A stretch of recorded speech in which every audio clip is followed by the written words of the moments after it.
La presencia de la profesora Yuko Morimoto en este 33º Congreso Internacional de ASELE creo que no podría ser más adecuada. En primer lugar, por su vínculo personal y profesional con el ámbito japonés, en un congreso en el que Japón asiste, como sabemos, como país invitado y en el que hemos tenido la oportunidad de disfrutar de una jornada sobre español en Asia que ha supuesto un inicio inmejorable para nuestro evento. La profesora Yuko Morimoto estudió en Tokio antes de doctorarse en la Universidad Complutense de Madrid y actualmente, de hecho, desempeña el cargo de directora de estudios asiáticos de la Carlos III International School en la Universidad Carlos III de Madrid, en la que ejerce su labor como profesora e investigadora. Ha dedicado además buena parte de su producción al estudio del español en Japón o por parte de estudiantes japoneses, con libros como Expresiones de la vida cotidiana en Japón, Cómo se dice en español y Estrategias de conversación en español, todos ellos publicados en Tokio, o Ejercicio de gramática española para hablantes de japonés, publicado en Arcolibros en 2001. Y en esa misma línea ha participado además en proyectos de investigación como enseñanza de lengua española como segunda lengua extranjera en la universidad hacia el establecimiento de niveles de referencia adaptados a alumnos japoneses, o en el diccionario Shogakukan español-japonés, publicado también en Japón, y ha abordado otros muchos aspectos sobre la enseñanza de español a estudiantes japoneses y de lingüística contrastiva japonés-español que ha ido vertiendo durante estos años en diversos eventos científicos. Pero en segundo lugar, y sobre todo, la presencia de la profesora Yuko Morimoto en este congreso está justificada por el valor incuestionable de sus aportaciones al campo de la lingüística aplicada, como las que acabamos de citar, y en general de la lingüística. Dentro del inmenso bosque que constituye su currículum investigador, títulos como El aspecto léxico de la imitación, publicado en Arcolibros en 1998, Los verbos de movimiento, publicado en Visor en 2001, y Los verbos pseudocopulativos en español, publicado en Arcolibros también en 2007, son para quienes nos hemos adentrado en el estudio de la naturaleza verbal, libros de cabecera, de consulta continua, sin los cuales no es posible diseñar unos cimientos que soporten el estudio de los verbos en la interfaz de psicosintaxis. Una materia que, por cierto, aprovecho para reivindicar desde aquí porque podría darnos muchas claves para solucionar problemas teóricos y aplicados que nos aquejan, yo creo, desde siempre. La profesora Yuko Morimoto es, por tanto, una verdadera referencia en esa compleja realidad que supone la relación entre léxico, semántica y sintaxis, cuyo estudio ha plasmado, aparte de las obras citadas, en un gran número de artículos, capítulos de libro, conferencias en eventos científicos de innegable valor y rigor, abordando aspectos como la estructura argumental de los verbos y la construcción interna de la oración, el tratamiento alternativo de la posición ser estar, el significado aspectual, las construcciones atributivas, componerse, quedarse, etcétera, etcétera, etcétera. Todo ello conforma una trayectoria que nos ha servido de inspiración y motivación a quienes hemos venido después a intentar colocar nuestra pequeña linterna en ese camino a priori tan oscuro que implican las propiedades verbales. Para mí, por tanto, es una inmensa alegría presentar esta conferencia plenaria de la profesora Yuko Morimoto, a quien agradezco enormemente en nombre de la organización del Congreso y de ASELE que haya aceptado la invitación de estar hoy aquí. A quien cedo ya el turno para que nos deleite con su conferencia titulada Español y japonés, cercanías y distancias. Muchas gracias. Muchísimas gracias.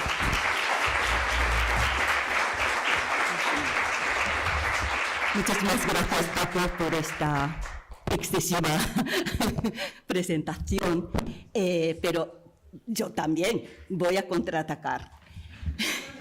Buenos días. Por supuesto, quiero empezar esta intervención mía agradeciendo una vez más a todas las personas que han hecho posible este encuentro, a la Junta Directiva, al comité organizador, especialmente a los dos profesores clave de todo esto, culpables, ¿no? Al profesor Muñoz Bassols y al profesor Urbina. Raúl, Javier, muchísimas gracias, y todo está yendo tan maravillosamente y magníficamente que realmente no se puede esperar más, nada más, ¿no? De un congreso, un encuentro como este. Así es que un fuerte aplauso. todos ellos. Vale. Y también la presencia de instituciones como el Ministerio, ¿no? La Dirección General del Español en el Mundo y representantes del Instituto Cervantes, Canela, ¿no? Hace que pues, ¿no? este encuentro cobre un sentido todavía más, digamos, más allá de lo que es, ¿no? En nuestro encuentro, sino nos expandimos y hacia, bueno, sin límite. Así es que también enhorabuena a todos, ¿no? Todos y todas las que estéis aquí. Y gracias por la asistencia. No esperaba que pudiera suscitar, digamos, el interés de tantos asistentes por la, digamos, aparente, digamos,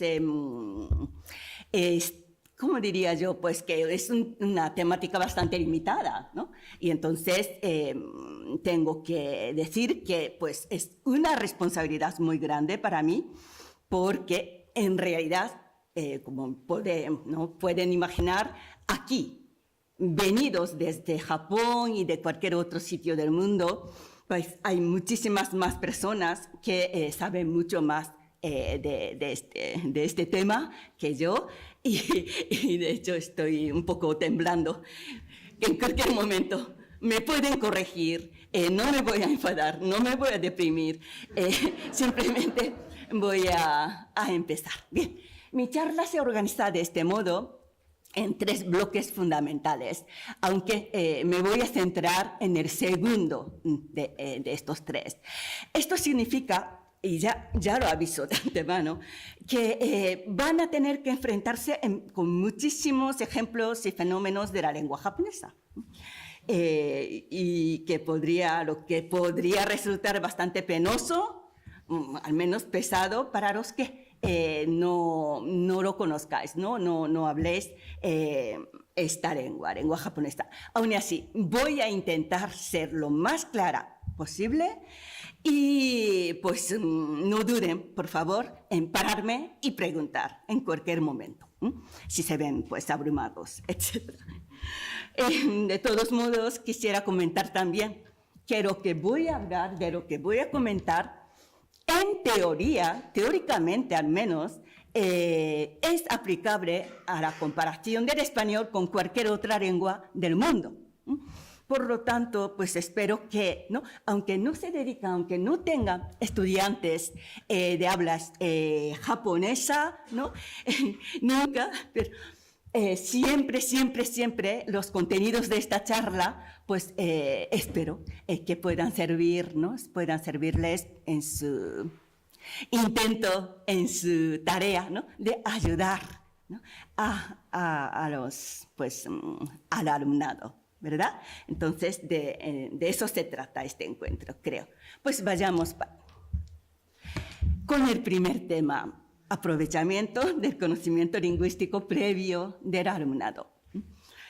Cada una y en todas, y cada una de las ocasiones, y de hecho creo que algunas personas ya me han escuchado citar a Juan Carlos Moreno, pues aprovecho y vuelvo a lanzar el mismo, digamos, mensaje.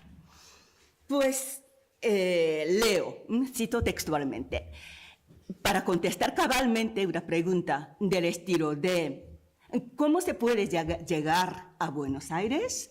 Pues es preciso saber desde dónde se quiere llegar a esa ciudad. ¿Dónde estás? Sigue el autor. Está claro que las vías posibles desde Pekín no son las mismas que las existentes entre Seattle y Buenos Aires.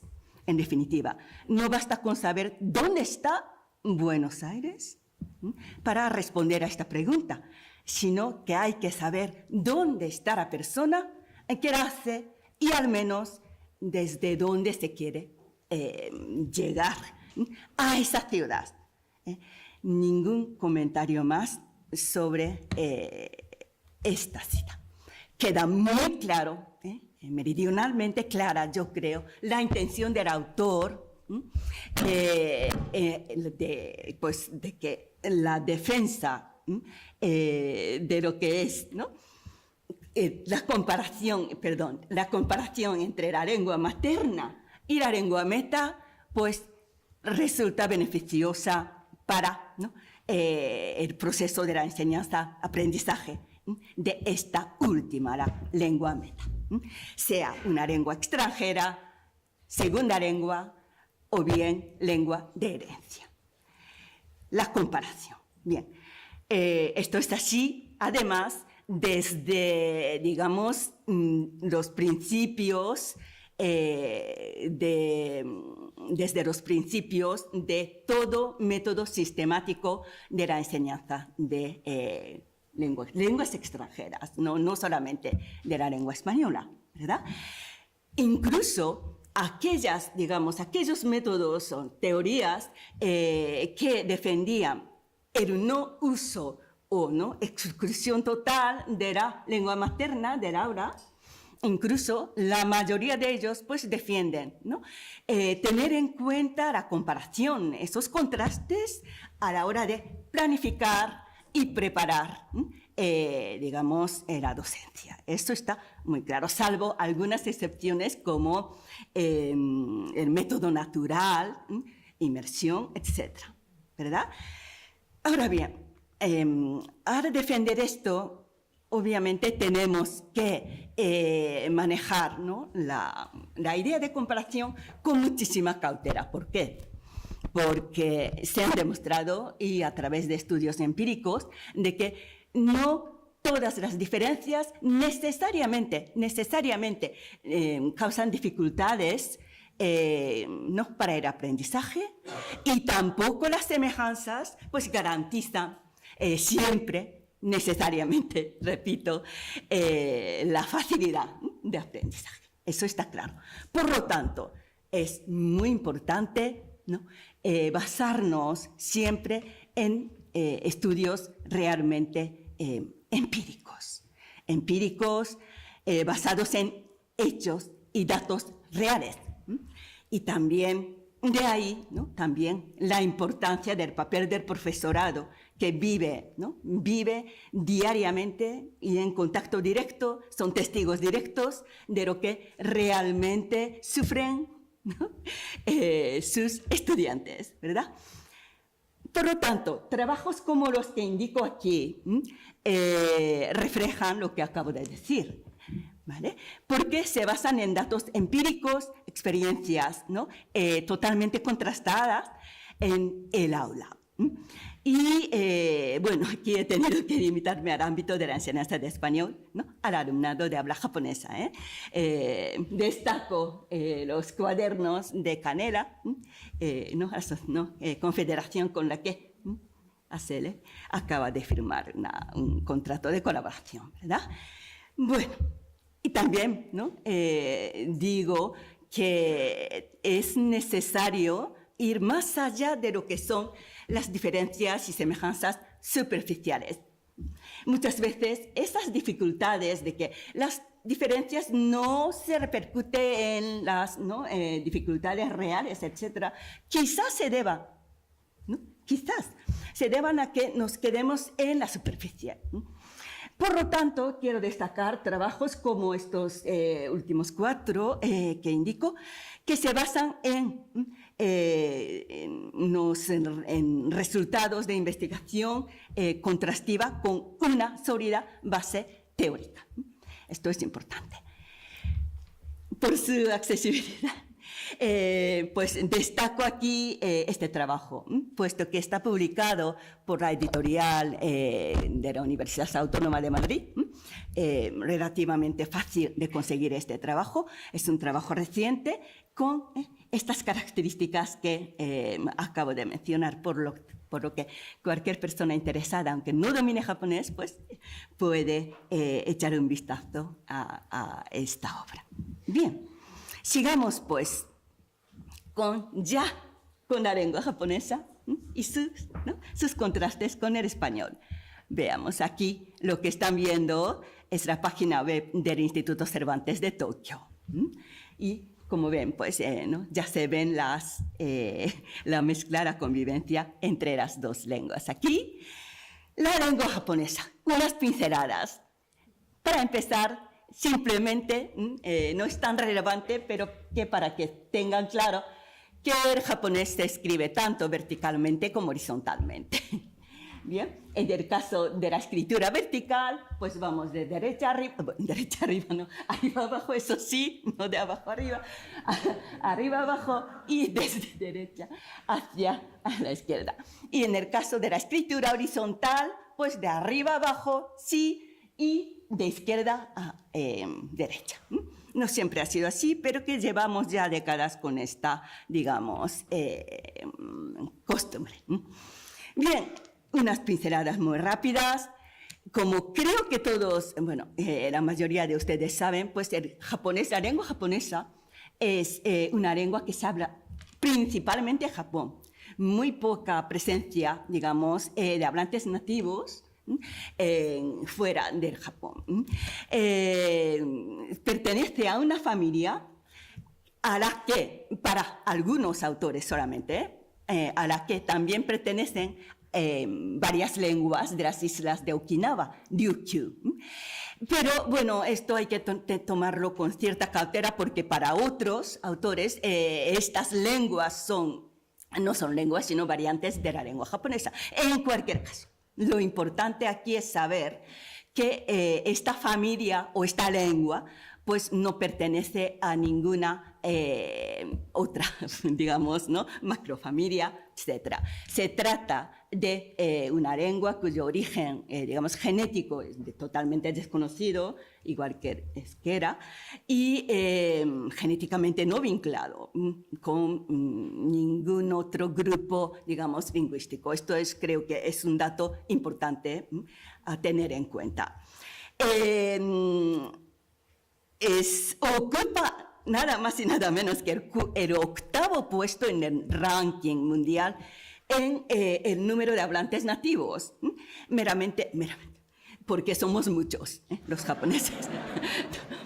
No se debe a ninguna otra, digamos, ventaja, ¿no?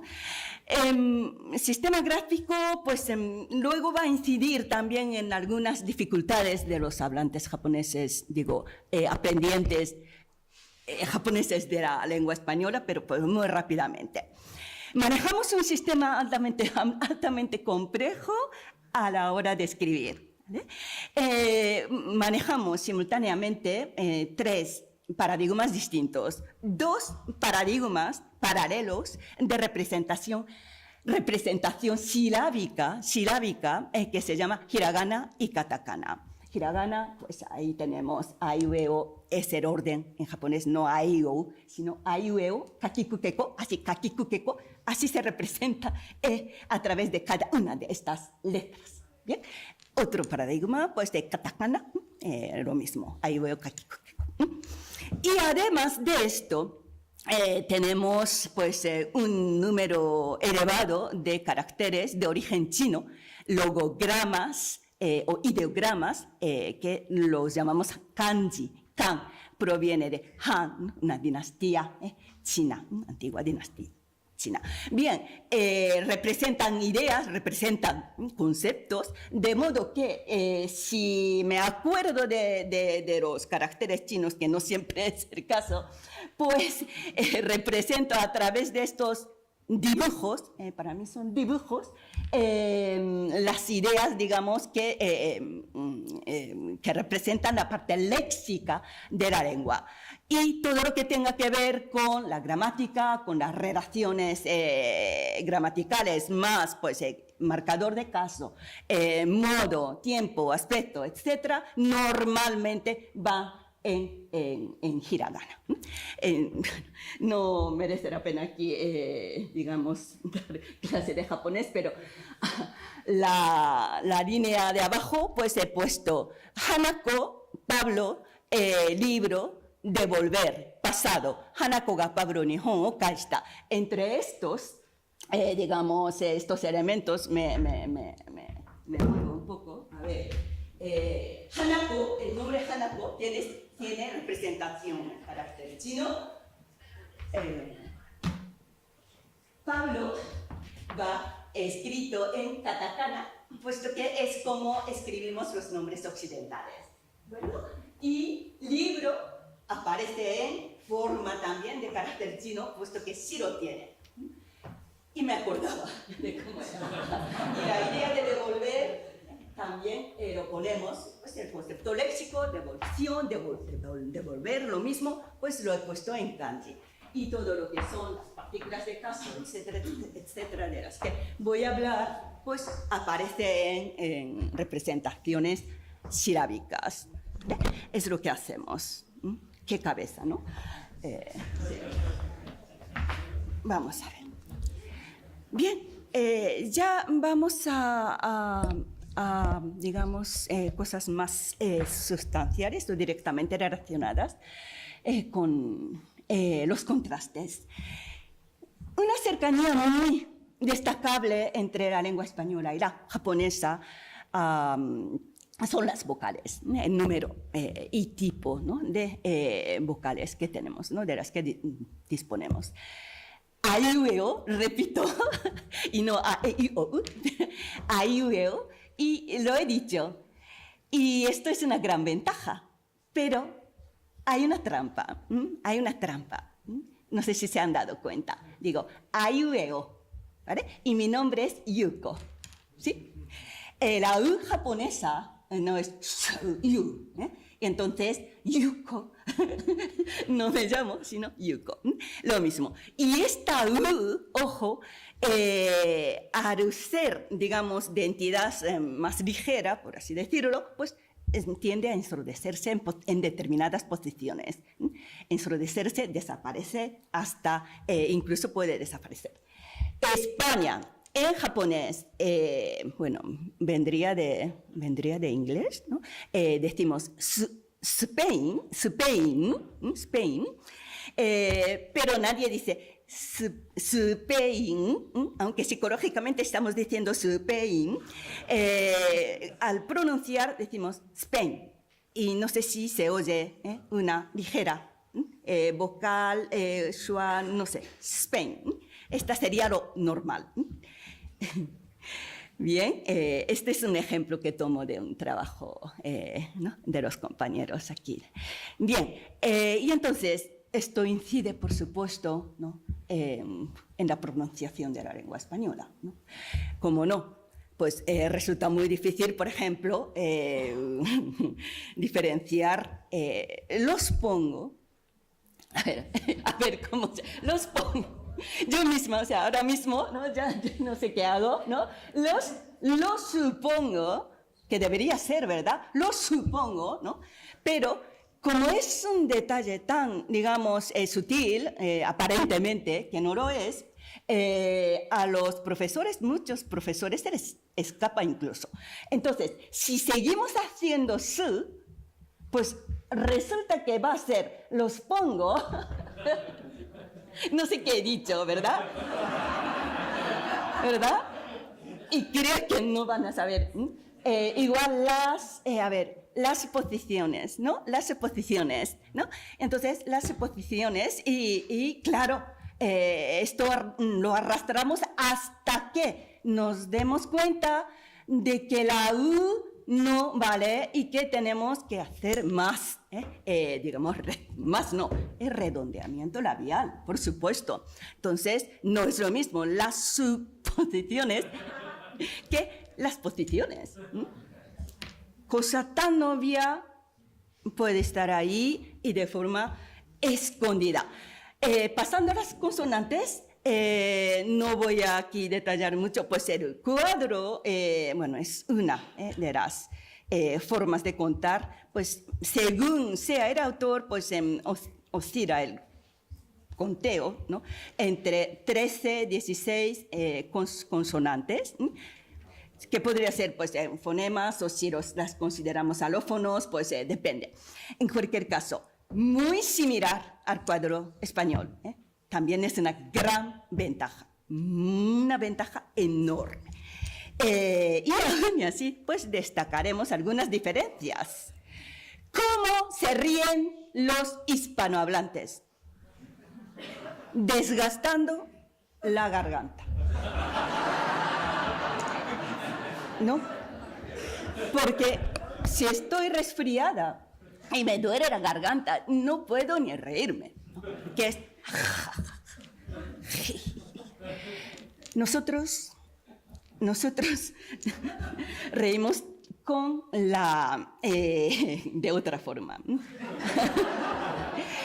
Sí, ja, ja, ja, ja, ja, ja, ja, jijijiji, jujujuju, jejejeje, jojojojo, ¿sí?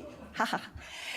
O sea, aquí la diferencia es grande, aún así se asimila bastante bien, se entiende y es desgastar un poco más la garganta, por así decirlo, ¿no? Pero bueno, no, es tara única. La C, esta intervocálica, digo interdental, pues normalmente todos los japoneses que empiezan a estudiar español ya a nivel de universidad, ¿verdad? O high school, pues tienen un estudio previo del inglés, por lo que digamos que exceso de dificultad pues no suele suponer. La dificultad más grande, no vengo a hablar de dificultades, pero las diferencias que sí, digamos, he constatado y hemos constatado que sí causa dificultades, son estas. Y la más grande, las líquidas, por favor. No me canso de insistir en esta diferencia. Lápiz, radio, y perro, ¿verdad? En japonés, pues solo tenemos un fonema que se suele realizar como un pequeño tap, o sea que es como una vibrante simple, pero suave. Y que como no es un rasgo distintivo, da igual que diga ramen, no sé cuál he dicho, ¿verdad? Ramen, ¿sí? En japonés, no en español, porque esto de no lo hacemos, sí, pero ramen o lamen suena exactamente igual en el sentido de que no lo diferenciamos, no hay distinción, no es un rasgo distintivo, y esto es muy importante. En las posiciones intervocálicas, si yo ahora mismo cierro los ojos y alguien dice de cualquier forma estas palabras, tipo caramelo, calamar, y yo estoy escuchando nada más, y sin saber cómo se escribe, no sabría diferenciar. Esto ocurre con los nombres propios de forma muy frecuente. ¿Por qué? Porque en muchas clases ¿no? El profesor empieza a hablar de sí, el pintor verás que es, o bien pues cualquier nombre propio. Como forma parte del conocimiento cultural básico para, digamos, los hispanohablantes, pues al profesor no se le ocurre cada vez poner cómo se escribe, o sea, la palabra. Yo el otro día es que no sabía si era Elisa o Elisa, una amiga mía, y tuve que ir a mirar, ¿sí? Realmente, o sea, no me canso de insistir. ¿Cómo nos manejamos? Pues sabiendo cómo se escribe. No hay más en esas posiciones, digo, ¿sí? Aquí las distancias son enormes, casi diría insalvables, pero que las salvamos, ¿no? Las salvamos aprendiendo cómo se escribe. Así es que, así de fácil, pero saberlo, ¿no? Ya cambia la vida. Porque si cada vez que, pues en una clase de historia, del arte, cualquier cosa, pues no hablemos, no ofrezcamos pues, nombres sin más, sino si hubiese una lista de palabras o nombres, ¿no? Que vayan apareciendo, ya con esto se ha solucionado. No significa que no vayamos a equivocarnos, pero que al menos cierta seguridad vamos a tener, ¿verdad? Bien. Oh, Dios mío. ¿Qué ocurre con este animal? ¿Cómo se llama? O sea, ¿cómo se llama? ¿Verdad? Sí. Ahí estamos.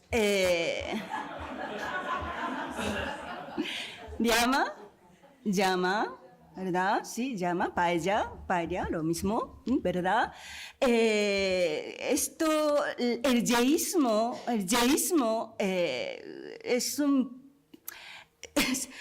causa bastante confusión entre la población, digo, entre los aprendientes, digamos, ¿no? De habla japonesa. Porque ya para empezar, la fricativa, tiene excesiva amplitud, ¿no? De alófonos que se permite. Ya no hablo de rehilamiento del tipo cuando alguien me llama Shuko, ¿no? Para mí Shuko no es Yuko, pero ¿no? Tiene esa tan amplia gama de alófonos que en la lengua japonesa todas las realizaciones podrían corresponderse a fonemas distintos. Y entonces eso ya para empezar es bastante confuso, confundente, que digo yo. Y ahí, encima, llegamos a ver que un sonido como ya, que no sé si lo hago bien, termina siendo ya. ¿Qué ocurre? Ocurre que este animal sufre en Japón de este modo. Si en la lengua española es simplemente no sé cómo no, personas provenientes de tantos distintos lugares, ¿no? ¿Cómo leerán pues, este nombre? Pero va a ser igual, ¿verdad? Porque es llama. Sí. En japonés, pues en este Wikipedia aparece tres veces representadas de diferentes formas completamente diferentes. Una es la primera, llama. ¿Qué puedo decir también? Llama. Y la siguiente muy claramente, dama, pero como había dicho, podría ser lama, ¿no? Y ya, por último, está escrito, la tercera es llama. Las tres representaciones son no solo válidas, sino pues cuando vemos esto, pues pensamos cuál es la diferencia. Una más peluda, otra no hay ningún, digamos, razón que era esta distancia, ¿no? Que hay entre las dos lenguas, ¿verdad? Bien, destaco, y creo que ya se han dado cuenta de cómo hablo yo, de que es una lengua fonotácticamente muy simple, o sea, la estructura silábica es muy simple. Normalmente consta de una vocal, una consonante más una vocal, ¿vale? Habíamos dicho aiueo, kakiku, keko, sashi, suceso. Este tipo de combinaciones son las sílabas, ¿sí? Y salvo algunas pequeñas excepciones con consonantes geminadas, que es, por ejemplo, aquí, kata, y digo como espagueti, este saltito que hacemos, pues ahí no es una consonante, pero que efectivamente ahí la estructura silábica es difícil de, digamos, ¿no? Representar, ¿no? Y la nasal silábica o moraica que ocupa psicológicamente toda una sílaba, una mora, que aquí en este caso podría ser palabra 1100. No es sen. No sé si ven la diferencia. O bien maestro, sensei. Rápidamente dicho, decimos sensei, pero aún así, en nuestra psicología, ritmo es sensei. O sea, sensei, ¿sí? ¿Sí? Entonces, estas son las pequeñas, digamos, excepciones. Y esta estructura tan simple, reforzada por, ¿no?, el hecho de que nuestras, ¿no?, digamos, letras básicas, los paradigmas de katakana y hiragana, que represento aquí son para niños. Aiueo, kakikuki, kosashi, suceso, tachi, tsuteto, nani, nune, no, haki, fuejo, etc. Y pues sus versiones son sonoras, y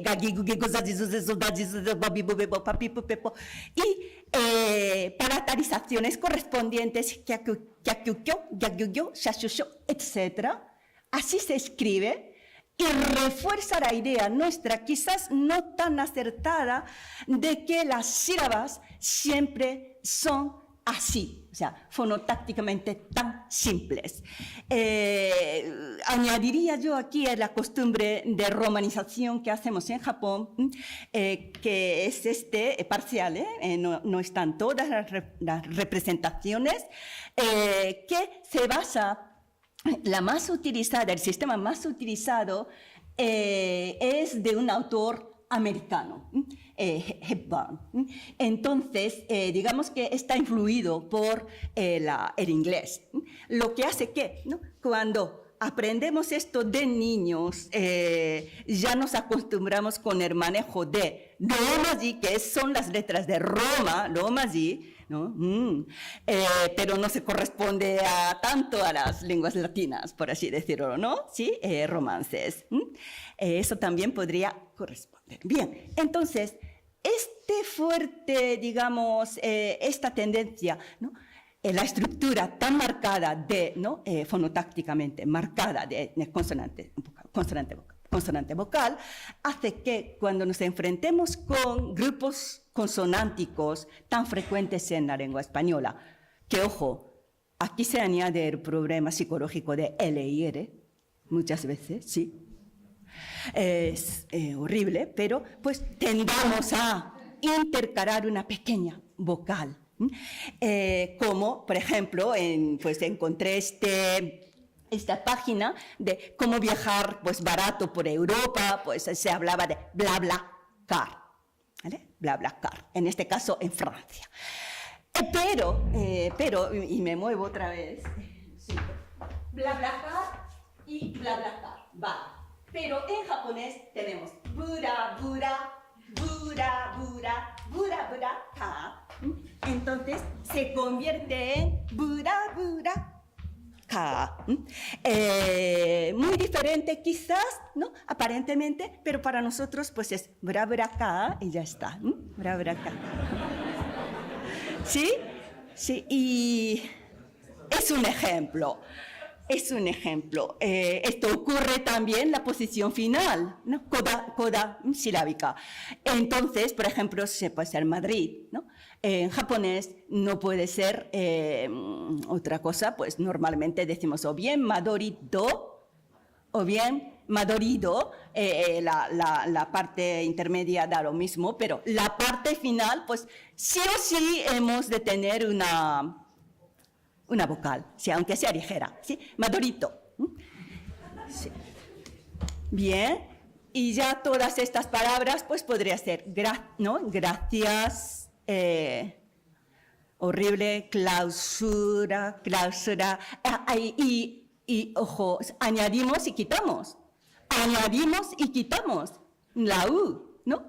¿Por qué? Pues necesitamos añadir algo psicológicamente, pero a la vez está la cuestión del ensordecimiento de la vocal U. Entonces, ya finalmente va a resultar que yo, cuando tengo que decir algo así como, pues que cláusula y clausura, y digo L, R, U, realmente casi evitaría tener que decir. No, yo creo que los profesores japoneses lo saben. Si cometemos errores, mejor no decir nada. Es la tendencia, ¿vale? Entonces, muy a la japonesa digo gracias, ¿no? Clausura, comprar. Mercedes-san. Se añade una pequeña U normalmente, pero sí, no siempre. En caso de Pedro, por ejemplo, ya por la asimilación de la vocal siguiente, pues decimos Pedro, Pedro-san, Pedro. San es con cariño o con respeto, Pedro-san. Así ocurre, ¿de acuerdo? Bien, hasta aquí. Pasemos entonces al ámbito gramatical, ¿de acuerdo? Aquí hay más distancias, pero gracias a Dios hasta ahora no he encontrado nada que no se pueda decir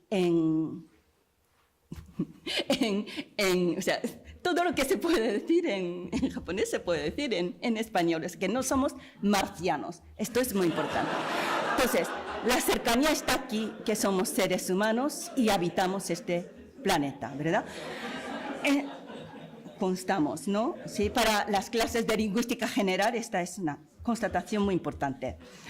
Pasemos a caracterizar los nombres adjetivos, carecen de número gramatical, género gramatical, persona no existe, gramatical quiero decir, y esto no era una broma, lo siento. Y la lengua carece de artículos como categoría gramatical, ¿sí? Y en el ámbito verbal diríamos que hemos de destacar que los verbos carecen de variación morfológica que tenga que ver pues, con la persona gramatical y el número gramatical. No existe, no marcamos nada de esto a través de explícitamente. El tiempo verbal, pasado y no pasado, o pasado y presente, pero con el presente, gracias al uso de los adverbios temporales, etcétera, o por el contexto, pues también expresamos el futuro.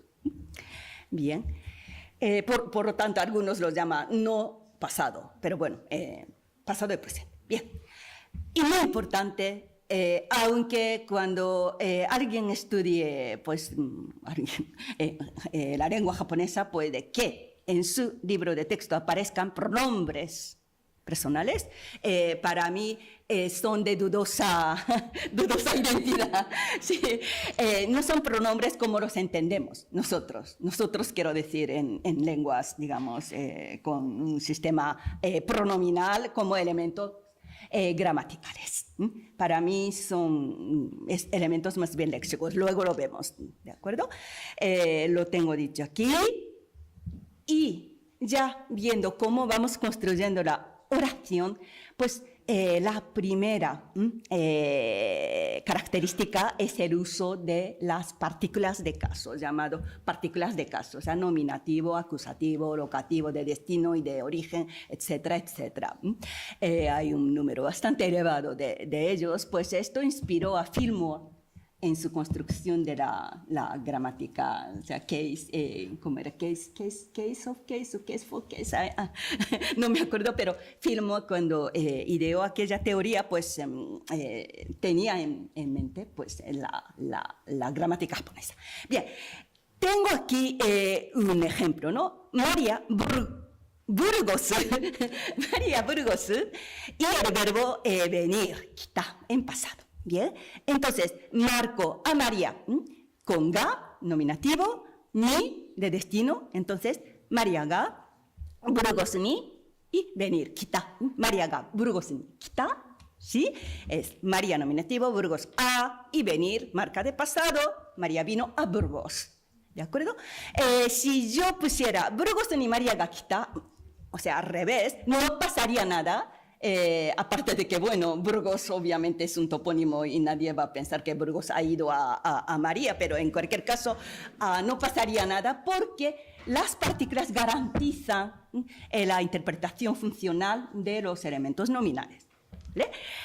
Es una lengua de verbo final siempre, sin ninguna excepción, salvo como recursos retóricos, ¿no?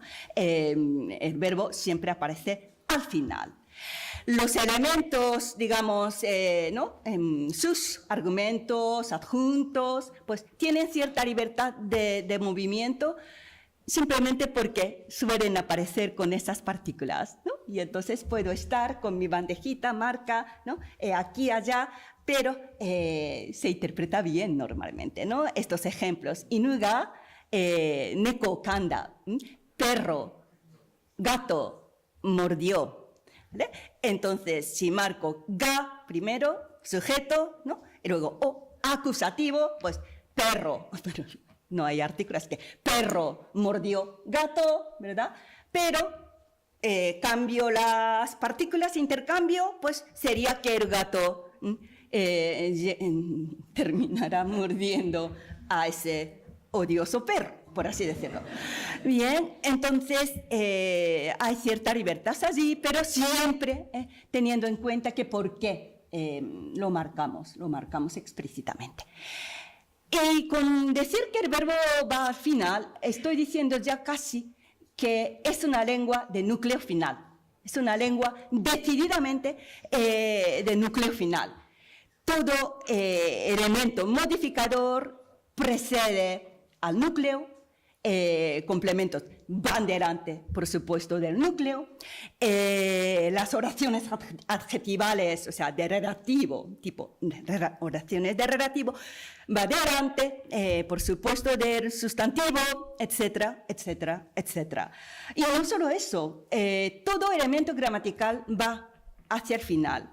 ¿Qué significa? Significa que, digamos que si hay una proposición tipo María, perdón, las Marías de esta sala, pero María se usa como nombre propio en Japón también, y entonces encaja muy bien, porque, pues, ¿no?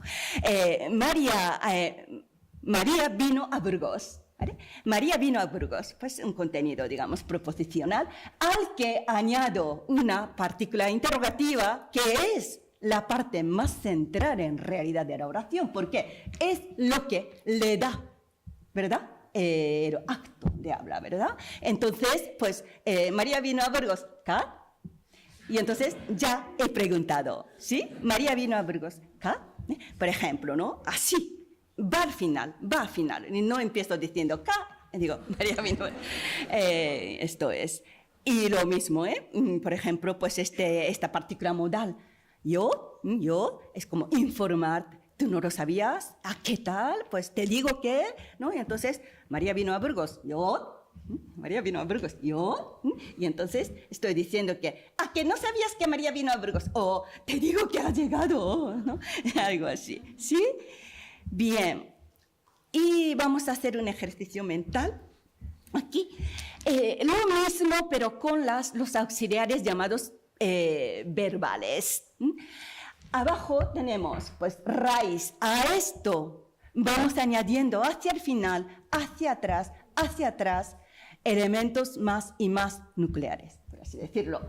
Causa, pasividad, volición, negación incluso, va junto al verbo, el tiempo pasado y ya el modo, ¿no? De conjetura es el modo del hablante y final pues hay alguna confirmación, me dirijo al oyente y digo modo para el oyente y vamos a ver esto.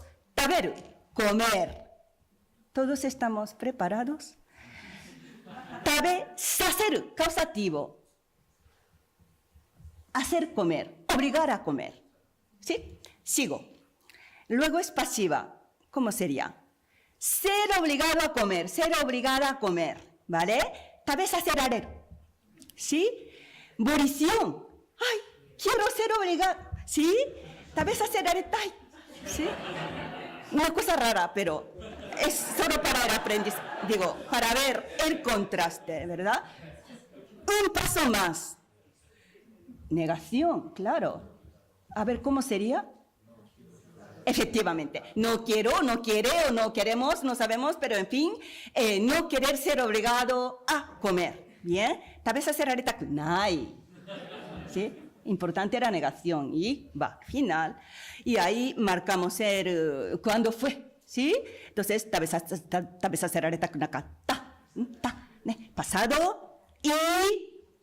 Y todo esto lo empaqueto a través de una partícula de conjetura, darò un auxiliar, ¿no?, de conjetura, y digo que esto solo es una conjetura y digamos que disminuyo el valor de verdad de esta afirmación. Entonces, tabeza serreta kunakata darò, y digo, pues me imagino que no.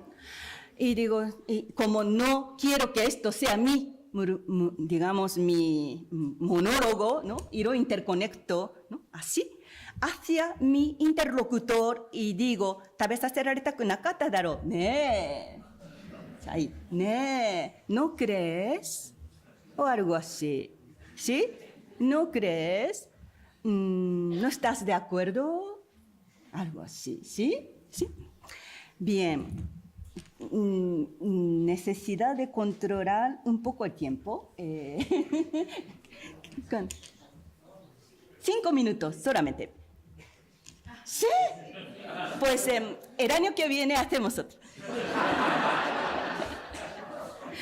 Ay, lo siento. Vamos a ver. Y entonces, si nos fijamos, si digo núcleo final, lo importante final, modo final, el oyente, digamos, mi interlocutor final, puedo ir viendo la cara y decir, a ver, ¿cómo va reaccionando? Y puedo ir cambiando.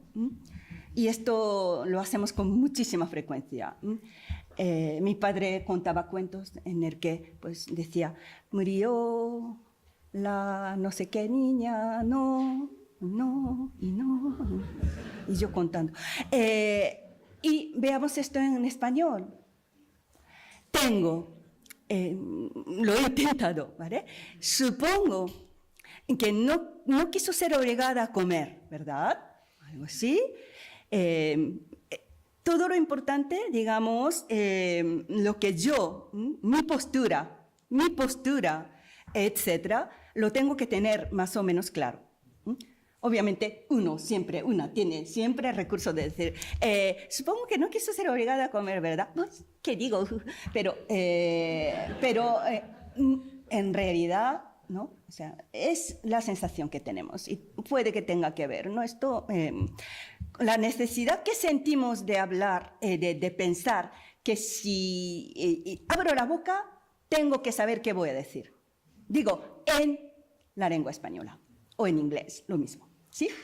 Cuando en japonés quizás pudiera empezar pues, sin saber siquiera cómo termino, ¿sí? Esto yo creo que es podría tener un efecto, digamos, psicológico importante. ¿Por qué los estudiantes japoneses muchas veces prefieren no abrir la boca? Pues porque he de tener la postura clara y la tengo que manifestar, ¿no? Casi desde el principio, ¿sí? Bien, alta dependencia al contexto es una cultura llamada de alta dependencia al contexto. Digamos que todo lo que sabemos, todo lo que sé que sabes, no lo digo. ¿Para qué? Bien, por lo tanto, y tiene que ver también con que no tengamos el artículo, que no tengamos pronombres propiamente dichos, la no necesidad de marcar pues, persona y número de los verbos, etcétera, etcétera. No sé qué ha influido a qué, ¿no? Pero es así. Y entonces, a ver, para no alargar mucho, pongo este ejemplo del español, ¿vale? ¿Le entregaste el regalo a Ana? Una frase absolutamente normal en español, ¿vale?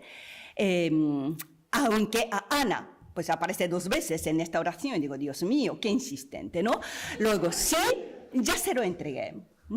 El verbo entregar, ¿no?, tiene estos argumentos. Y aunque ya lo sabemos, pero la gramática no nos deja no decirlos. Y como ya lo sabemos, pues tenemos este recurso pronominal pero en realidad celo no aporta nada. Nada, pero nada de nada. Y entonces para nosotros, digamos que no es que sea difícil celo, no, nos resulta muy difícil creernos en ellos. O sea, ni celo, ni mero, ni nada. ¿Sí? Porque, sí, entonces, en japonés lo normal sería, sí, bueno, sí, ya entregué, ya devolví, ¿sí? Ya devolví, ya entregué. Esto sería lo más normal, ¿sí? Bueno, si ha llegado el tiempo, ¿no? ¿Verdad? Sí. Incluso he pasado de límite, pues tengo muchas más cosas, pero si alguien está interesado, pues, o interesada, solo tiene que escribirme y se lo puedo pues, mandar. Muchísimas gracias. Lo que yo me pregunto de muchas de las cosas que dices es que entonces la entonación, ¿no? De las preguntas, o sea, como qué papel juega, ¿no? Porque nosotros sí que pues, se nos puede venir, ¿no? Cuando vamos a preguntar algo por la entonación. Sí, por supuesto. Pero para las preguntas, muchas veces, pues si con la K subida, o sea, esta K, es suficiente. No, pero sí, no lo he incluido por lo que no lo he repasado y entonces no quiero mentir, pero que es algo que tiene también pues diferente estructura que el español y sí, ahí habría que mirar. Sí, no te podría contestar bien. O sea, pero hasta el final uno no sabe qué se le está preguntando, ¿no? Es posible, sí. No solo posible, realmente es así, sí. Ahora que lo dices, sí. Creo que me llama la atención. Salvo que sean preguntas parciales, tipo qué, cómo, etcétera, ¿no? Estas palabras interrogativas sí que existen. Entonces, si ya la contiene, pues ya lo sabemos. Pero si no, digo... tengo hambre, no, pero tengo yo, eso sería raro. ¿Tienes hambre? ¿Tienes hambre? No, lo mismo, ¿no? Aquí, o sea, la partícula convierte ahí, ya en ese momento, la oración en interrogativa, sí. Y por ejemplo, ¿cómo te llamas? ¿Se dice te llamas K al final? ¿O sí que ¿Cómo? empieza con la- Sí. ¿Cómo te llamas? Esto ya forma parte, digamos, de interacciones ritualizadas un poquito, ¿verdad? ¿Cómo te llamas? Y entonces sería su nombre, algo así, y no digo mucho más, ¿sí? Su nombre en español también se hace, ¿verdad? Sí. Sería muy raro que en japonés alguien te dijera directamente ¿cómo te llamas? O ¿cuál es tu nombre? No, sino, pues, ay, su nombre. Algo así, ¿sí? Pero eso ya forma parte, ¿no? De lo pragmático, quizás cultural, sí. Que también es interesante. Sí, es interesante, sí. Muy bien. ¿Verdad? Sí. ¿Alguna última cosa muy rápidamente? Sí, Concha. ¿Necesitas micro? No, solo quería decir que no nos ha hablado de Wa y Ga, Sí, que es un drama para quien intenta estudiar japonés, sí lo sé. Ayer, a última hora, borré la diapositiva. Porque en este contexto, ¿verdad? Tuve que primar las cuestiones, digamos, que nos dificultan a nosotros más bien, aunque sí tiene que ver con la topicalización, etcétera, pero sí, es una lengua con el tópico muy marcado, una prominencia muy grande que tiene la estructura informativa, gramaticalmente, ¿no? Codificada, ¿sí? Y eso es otra cuestión también, ¿verdad? Otra charla, sí. ¿Podría ayudar a los estudiantes? Es una pregunta. Sí. ¿Podría ayudar a los estudiantes a entender el cambio de orden en español? Por supuesto. Por supuesto, sí, sí. Yo creo que las borré, pero por supuesto, porque se cree que, ¿no? En la enseñanza del español, pues el orden, ¿no? Relativo de los constituyentes, pues es algo que tenemos que esperar hasta bastante, ¿no? Pero en realidad forma parte de una interacción muy básica, ¿no? ¿Quién va? Yo, ¿verdad? Perdón, ¿quién va? Yo, así. ¿Y tú a dónde vas? Pues a este sitio. Y en japonés, efectivamente, ¿no? Estas cosas se reflejan, ¿no? A través del uso de wa y ga, etcétera, etcétera, a través de esas, ¿no? Marcas de tópico, marcas de sujeto, que son diferentes, ¿no? Y entonces, sí quisiera reivindicar la no prohibición del uso de la lengua materna y cualquier conocimiento lingüístico que tenga el sujeto agente estudiante, ¿no? Que tiene que estar, pues como abogaba ayer, ¿no? La doctora Omori, ¿no? La autonomía y la concienciación lingüística del alumnado creo que es vital. O sea, ¿cómo lo dirías en japonés? Es esto en español. ¿Sí? ¿Sí? Entonces, si en español pues decimos que me han pisado el pie, ¿no? Me han pisado el pie. Y claro, sí, mi pie, el pie, ¿no? O me han robado no sé qué. Y ahí decimos que esto es la pasiva japonesa. Es la pasiva japonesa. Yo fui robada, ¿no? O yo fui pisada el pie, o bien fui llorado por alguien, ¿sí? Y ya inmediatamente vemos la función. Y así yo creo que hay que aprovechar al máximo todo lo que trae el alumnado y cada vez más, ¿verdad? Con la interacción, tecnología y discurso, que son los tres temas centrales de este encuentro.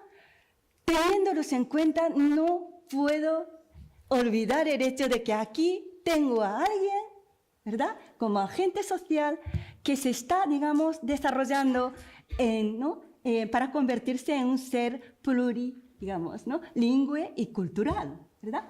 Y hacia eso quería ir, pero como que me sobraban 30 diapositivas. Lamento muchísimo, tenía que haber empezado más fuerte, más rápido, sí, ¿no? Pero como empecé un poquito así pausadamente, sí, han quedado en el camino muchas cuestiones muy interesantes. Concha, muchísimas gracias. Recomiendo la página web personal de Concha Moreno, que la conocéis todos y todas, ¿verdad? Tiene una contribución muy grande del hispanismo en Japón. Se llama enseñando vengo, creo. Aprendiendo voy, aprendiendo vengo. Gracias. Gracias. Un aviso muy rápido antes de pedir a la profesora Morimoto. Hoy tenemos un poco más de tiempo para comer y os rogamos que estéis puntualmente a las 3 luego para el turno de comunicaciones de la tarde. Y ahora sí, profesora Morimoto, muchas gracias otra vez. Gracias.